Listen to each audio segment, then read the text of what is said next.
절기상 경칩인 오늘도 최악의 미세먼지가 기승을 부리면서 시민들의 불편이 계속됐습니다. 미세먼지 때문에 가시거리가 짧아지면서 응급구조를 위한 헬기 운행도 어려움을 겪고 있습니다. 춘천의 한 노숙인 사회복지시설에서 불법으로 가축을 도축하고 사슴 가공식품을 판매한 것으로 확인됐습니다. 방과 후 강사들이 10년째 동결된 강사료에 물가 인상률을 반영해줄 것과 처우 개선을 도교육청에 요구했습니다. 다음 달 13일 실시하는 제2회 전국 동시조합장 선거에 투표소 142곳이 확정됐고 선거인 13만 1,600여 명에게 투표 안내문과 후보자 선거 공보가 발송됐습니다.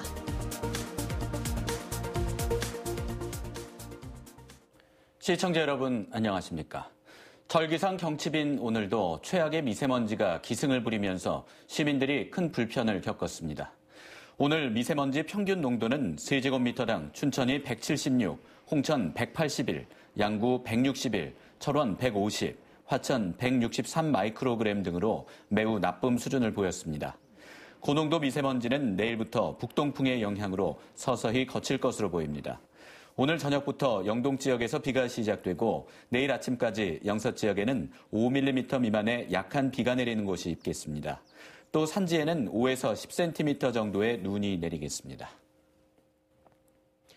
미세먼지 때문에 가시거리가 짧아지면서 응급 구조를 위한 헬기 운행도 어려움을 겪고 있습니다. 자칫 더 큰 사고를 불러올 수 있어 운행이 제한되고 있기 때문인데 촌각을 다루는 응급환자 이송에는 비상이 걸렸습니다. 이병선 기자입니다. 강원도 철원군 서면의 왕복 2차선 도로에서 2.5톤 화물차와 군용 차량이 충돌했습니다. 이 사고로 군용 차량에 타고 있던 2명이 숨지고 5명이 다쳤습니다. 군은 위급한 환자를 이송하기 위해 닥터 헬기를 요청했지만 짙은 미세먼지와 안개로 가시거리가 1km 미만으로 떨어지면서 헬기가 뜰 수 없었습니다. 가시거리가 짧아진 상태에서 운항할 경우 자칫하면 의료진과 조종사까지 위험하기 때문입니다. 시계 비행 방식으로 비행하는 항공기는 운고가 1,500피트 미만 또는 지상 시정이 5km 미만인 경우에는 비행 시행에 제한이 됩니다.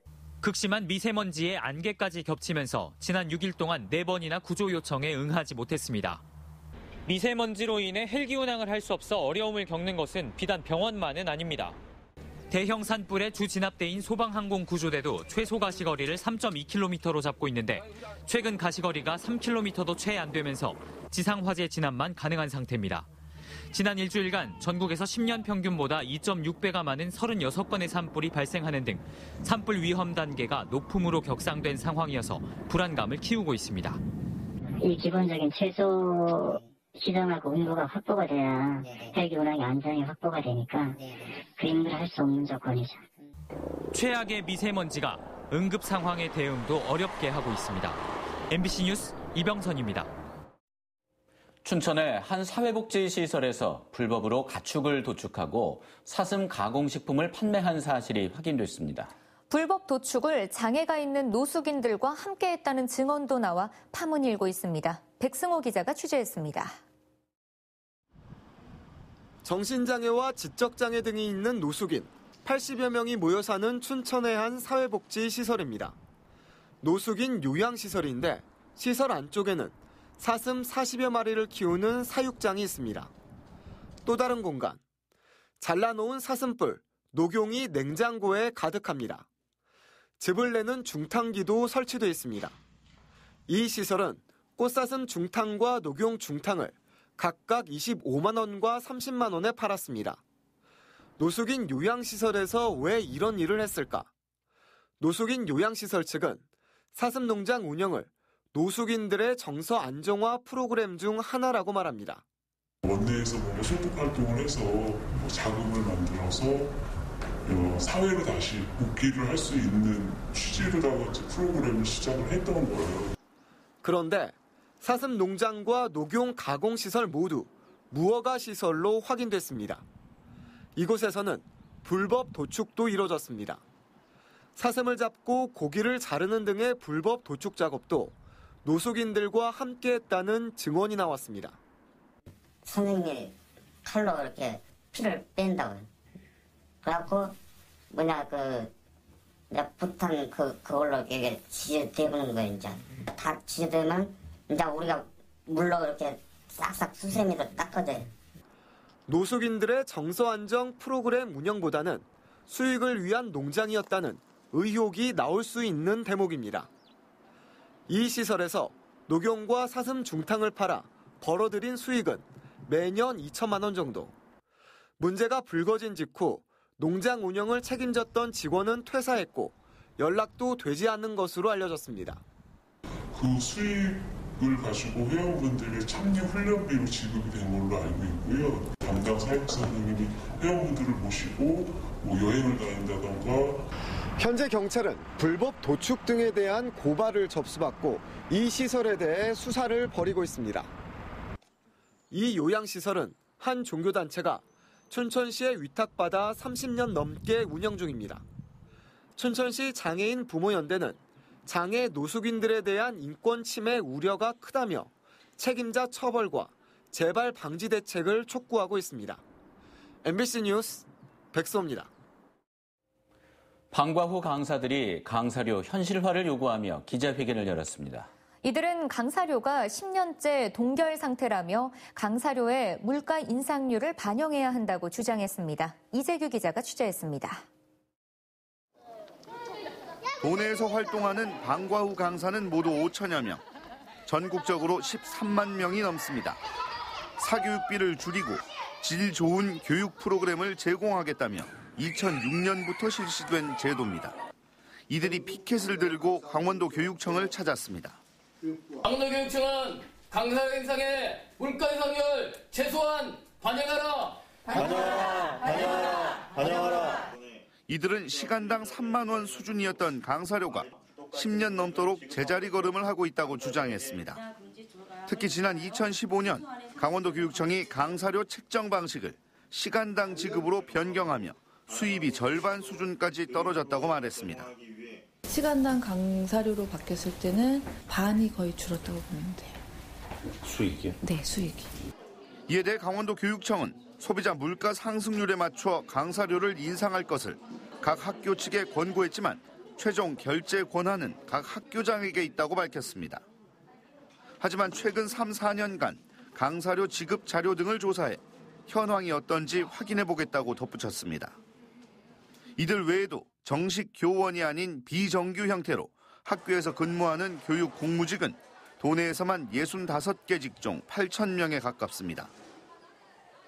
학교 현장을 지키는 수많은 비정규직들이 제대로 된 처우를 받고 있는지 정확한 조사가 시급해 보입니다.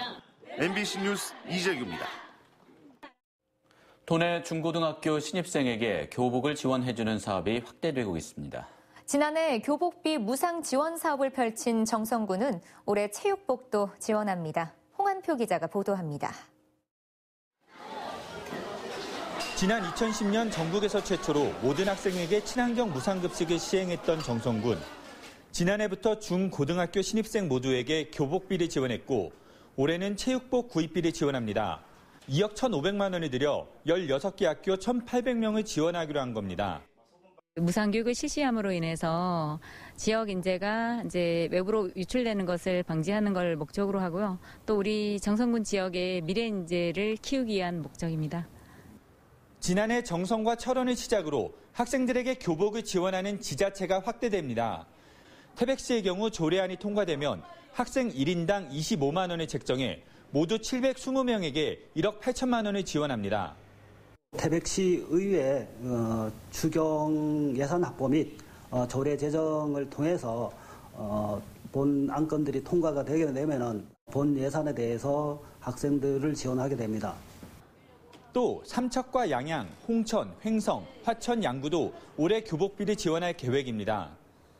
교복비를 지원하는 지자체가 늘면서 강원도도 도내 18개 시군을 대상으로 전면 도입을 계획하고 있습니다. 강원도 교육청도 매년 60억 원을 들여 내년부터 도내 18개 시군에 교복비를 지원하는 방안을 내놨습니다. 남은 문제는 교복비 지원 분담 비율입니다. 강원도 교육청은 교육청이 50%, 자치단체가 50%를 부담하는 방안을 계획하고 있습니다. MBC 뉴스 홍한표입니다. 강원도 선거관리위원회는 3월 13일 실시하는 제2회 전국 동시조합장 선거에 투표소 142곳을 확정했습니다. 아울러 선거인 13만 1,639명에게 투표 안내문과 후보자 선거 공보를 발송했습니다. 이번 조합장 선거에서는 시군 단위로 통합 선거인 명부와 투표 용지 발급기를 사용하기 때문에 선거인은 조합을 관할하는 시군 선관위가 설치한 어느 투표소에서나 투표할 수 있습니다. 3번의 도전 끝에 항공운송 사업 면허를 취득한 플라이강원이 오는 11일부터 플라이강원 채용 사이트를 통해 2019년 상반기 신입 경력직 사원을 채용합니다. 채용 분야는 관리, 영업, 공항 서비스, 운항, 객실, 정비 등 항공운송업 전 직군으로 100여 명을 뽑을 계획입니다. 플라이강원은 양양국제공항 인근에 본사 사옥을 건립해 8월에 입주할 예정입니다. 플라이강원은 강원도에서 취업을 희망하는 대표 기업이 되겠다고 밝혔습니다. 춘천시가 농업과 농촌 현장의 다양한 의견을 수렴하고 조정하는 춘천시 농업회의소를 설립합니다. 춘천시는 관 주도의 농정에서 농업인의 실질적인 참여를 이끌어 농정 추진 체계를 근본적으로 바꾸기 위해 농업회의소를 설립한다고 밝혔습니다. 이를 위해 농업인 단체와 농협, 내 외부 전문가 등 16명으로 구성된 설립 추진단을 만들었습니다. 춘천시 농업회의소는 춘천시의 농정 파트너 역할뿐 아니라 조사 연구와 교육 훈련, 공익적 서비스 기능 등을 담당할 예정입니다. 애국지사 윤희순 기념사업회는 오늘 춘천문화원에서 미래를 여는 역사, 강원 여성 독립운동 특별전을 마련했습니다. 이번 특별전은 여성 최초 항일 의병장 윤희순 의사를 비롯해서 항일 독립운동을 전개한 강원 여성 독립운동가들의 활동 전시 자료와 판결문, 관련 신문기사, 수영인 카드 등 사료 50여 점과 여성 독립운동가들의 어록 서예 작품 등이 선보였습니다. 특히 이번 특별전은 오늘부터 15일까지는 춘천에서, 19일부터 열흘 동안은 철원, 이후에는 속초와 강릉에서 순회 전시합니다. 홍천군이 해빙기 재해 발생 우려가 높은 급경사지에 대해서 오는 31일까지 안전점검에 나섭니다. 홍천군은 인공사면과 자연사면의 균열 발생과 치마, 낙석 발생 여부 등을 살피고 추가 안전진단이 필요한 경우에는 전문기관과 합동으로 2차 정밀진단에 나설 계획입니다. 홍천군은 해빙기인 2월부터 4월과 우기에 발생한 급경사지 낙석과 붕괴 사고가 전체 사고의 80%를 넘는다고 밝혔습니다. 양구군이 예산 1,519억 원을 상반기에 집행합니다. 양구군에 따르면 지역경제 성장 촉진을 위해서 올해 당초 예산 4,222억 원 가운데 신속 집행 대상 예산인 2,738억 원의 55%에 해당하는 1,519억 원을 상반기에 집행하기로 했습니다. 부군수를 단장으로 하는 신속 집행 추진단을 구성해서 실과 소별 집행 내역을 수시로 파악하는 등 추진 상황을 지속적으로 점검할 계획입니다. 인제군이 본격적인 영농철을 앞두고 농업용수 확보에 나섭니다. 인제군은 현재 지역 내의 저수지 저수율은 82.7%로 예년과 비슷한 수준이어서 농업용수 공급에 차질은 없지만 앞으로 가뭄이 지속될 경우 가뭄 취약 지역의 밭작물 재배가 어려울 것으로 예상하고 있습니다.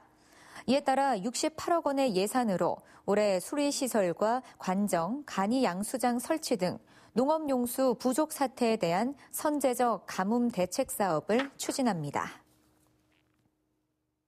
강원대 교수가 세계에서 가장 비싼 커피 가운데 하나인 블랙 아이보리 커피, 일명 코끼리똥 커피를 대량 생산할 수 있는 기술을 개발했습니다.